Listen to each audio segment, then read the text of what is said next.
Hey guys, I'm Hunter Brandon. I'm the instructor at Landmark Park, and today we're going to talk a little bit about turtles. Now, many of you might not know this, but where we live in the state of Alabama, we are actually what I'll jokingly call turtle heaven. And the reason being is because we have the most diverse species of turtles anywhere else in the world. And just the amount of turtles we have in general, it's theorized that we might have the most amount of turtles living in this state, just population period, than anywhere else. And the reason being, we have the perfect climate for them. It stays just warm long enough throughout the year. We have plenty of creeks, lakes, ponds, places that turtles like. One of the most common turtles you'll see, the little pond turtles or snapping turtles people call them, is actually called the yellow-bellied pond slider. As you can see here, very smooth sail because they like to dip off into the water. But a couple things, and you'll notice the green color on their shell, it's just your common turtle. Now, a lot of you have probably seen in cartoons where turtles will pop out of their shell and run away from something. But if you look, turtles don't actually do that. Down inside there, you can actually see the turtle's spine.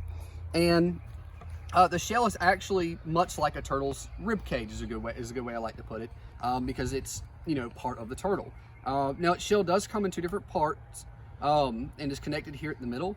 And not all turtles can go completely in their shells. The pond sliders, for instance, you can see their shell doesn't close. They'll tuck their legs and head and everything in. They can get their head just past where you can't see them.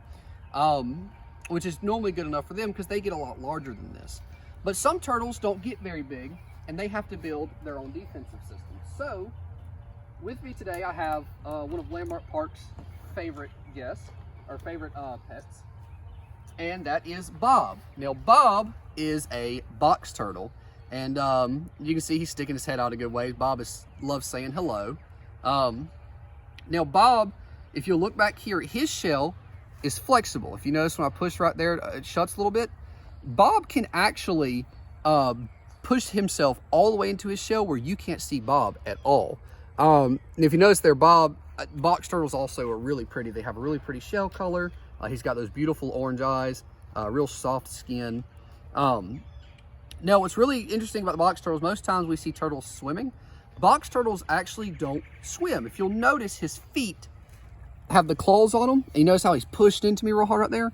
Box turtles actually are really good at digging, which brings me to another. So with box turtles being around this area, as well as us having gopher tortoises here, one of the things I always recommend, if you ever see what you think is a turtle, it's best to put it near a body of water and let it kind of decide if it wants to get in the water or not, because if you throw something like a box turtle or a tortoise in, they don't hold their breath as long and they might not be able to find their way out.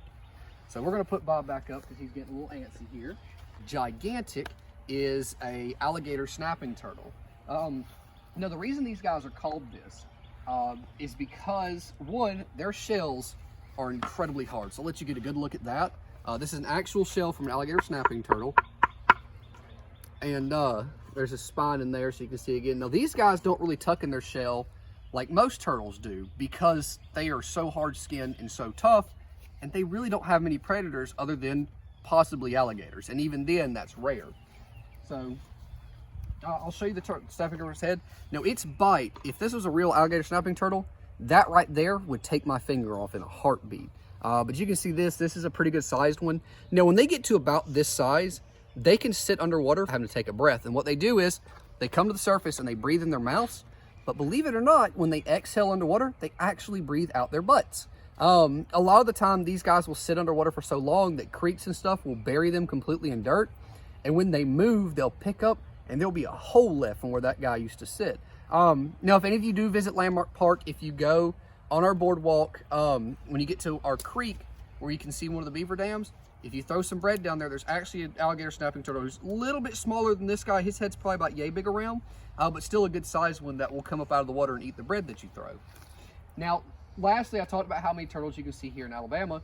One of the rarer turtles you might see is a sea turtle. Now, you can see from this, comparing it to other heads, sea turtles are massive. Most of the time you see these guys, it's going to be around like Mobile, the Mobile Bay area. They really don't come this far north. You can also, for a lot of us who live here do visit Panama City. Sometimes them or Destin will have the sea turtles. But these guys here, as you can see, are just massive. They spend all of their life living in the ocean.